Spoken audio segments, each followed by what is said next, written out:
In the heart of Munich, nestled on a cobblestone street, stood the grand facade of Vicman Bank, a prestigious institution known for its old-world charm and modern influence. For over a century, Vicman Bank had catered to Munich's elite, its reputation built on discretion, reliability, and tradition. The marble floors gleamed beneath the sparkling chandeliers, and the employees, dressed in sharp suits, carried themselves with the sort of arrogance one might expect from those who worked among the city's most powerful. But before we dive into what happens next, I'd love to know, where are you tuning in from today? Drop a comment below. It was a brisk autumn afternoon when Frau Elise Mbele, an elderly black woman with silver hair that framed her face like a halo, pushed open the large glass doors of the bank. She walked slowly, leaning on her cane, her modest coat wrapped tightly around her. Her presence was an immediate contrast to the sleek, polished interior.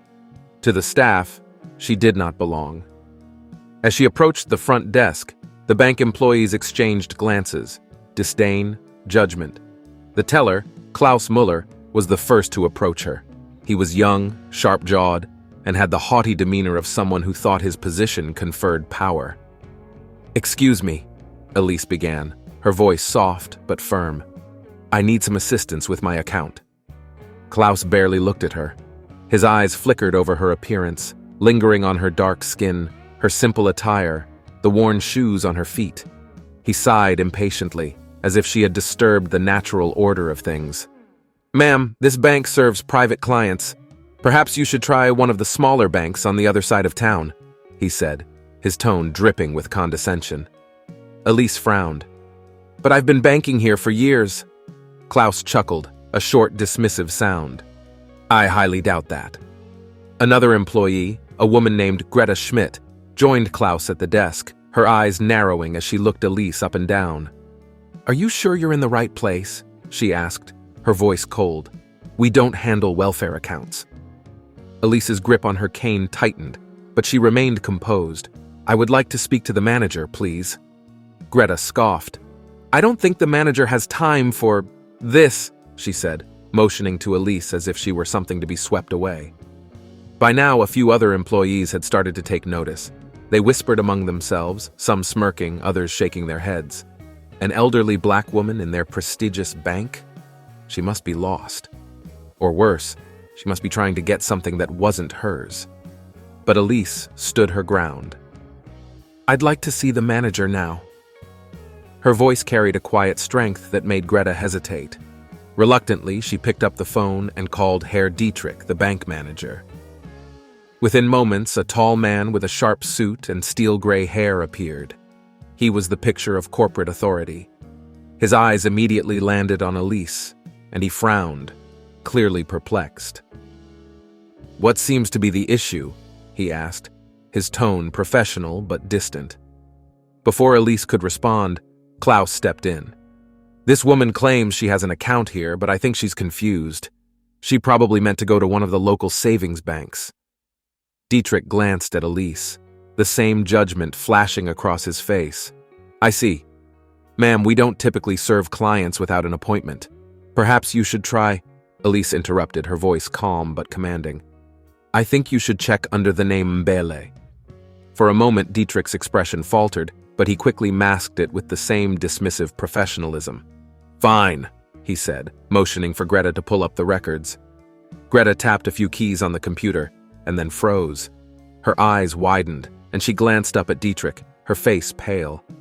Klaus leaned over to look at the screen, and his smug smile disappeared instantly. "Is there a problem?" Elise asked, her voice carrying a quiet authority. Dietrich stepped forward, his face now a mask of confusion and disbelief. This can't be right." Elise raised an eyebrow. "What can't be right?" Greta stammered. Your account, Frau Mbele, it's the primary account for Vicman Bank. Your family owns the bank." A heavy silence fell over the room. Elise let the revelation hang in the air for a moment before she spoke again. "Yes. My late husband, Hans Mbele, and I founded this bank nearly 50 years ago. Our son, Stefan Mbele, now runs the entire institution." She paused, letting her words sink in. I came in today simply to check on my personal account. I had hoped for a little more courtesy. Klaus, Greta, and the other employees were frozen, their faces pale, as the realization of their behavior dawned on them. The arrogance, the thinly veiled racism, the disrespect, it all came crashing down in a wave of shame.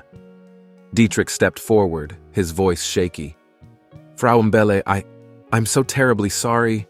I had no idea. Elise cut him off with a wave of her hand. I'm not here for apologies, Herr Dietrich. I'm here for change. Do you treat all your elderly clients this way? Or just the ones whose skin doesn't match the decor? There was no response. The staff stared at their shoes, the weight of their actions pressing down on them. At that moment, the large glass doors of the bank swung open again, and in walked Stefan Mbele, a tall, striking man in his early 40s with dark skin and sharp features. He was dressed impeccably in a tailored suit, exuding the quiet confidence of someone who commanded respect wherever he went. "Mother," he said warmly as he approached Elise, placing a hand on her shoulder. He glanced around the room, his gaze hardening as he saw the ashen faces of the employees. "I heard there was an issue," Stefan said, his voice calm but carrying an unmistakable edge. "I trust it's been resolved?" Elise smiled softly. "It's been illuminating." Stefan turned to Dietrich, his eyes cold. "I expect a full report on this incident by the end of the day, and rest assured we will be discussing the future of this staff." Dietrich nodded hurriedly, his face drenched in sweat. Yes, Herr Mbele, of course." Stefan nodded, then turned back to his mother. "Shall we go?" Elise gave one last look at the employees, her eyes filled not with anger, but with disappointment. "Remember," she said quietly, "you never know who might walk through your doors." With that, she and her son left the bank, the heavy silence lingering long after they were gone. Outside, as they walked down the street, Stefan squeezed his mother's arm gently. "You handled that well," Elise chuckled softly. "I've been dealing with people like that my entire life, Stefan, but they'll learn. They always do." Stefan smiled. "They certainly will now. Leave a comment if you enjoyed this story. It doesn't cost you anything, and you'll make me very happy. Thank you, and I look forward to your like."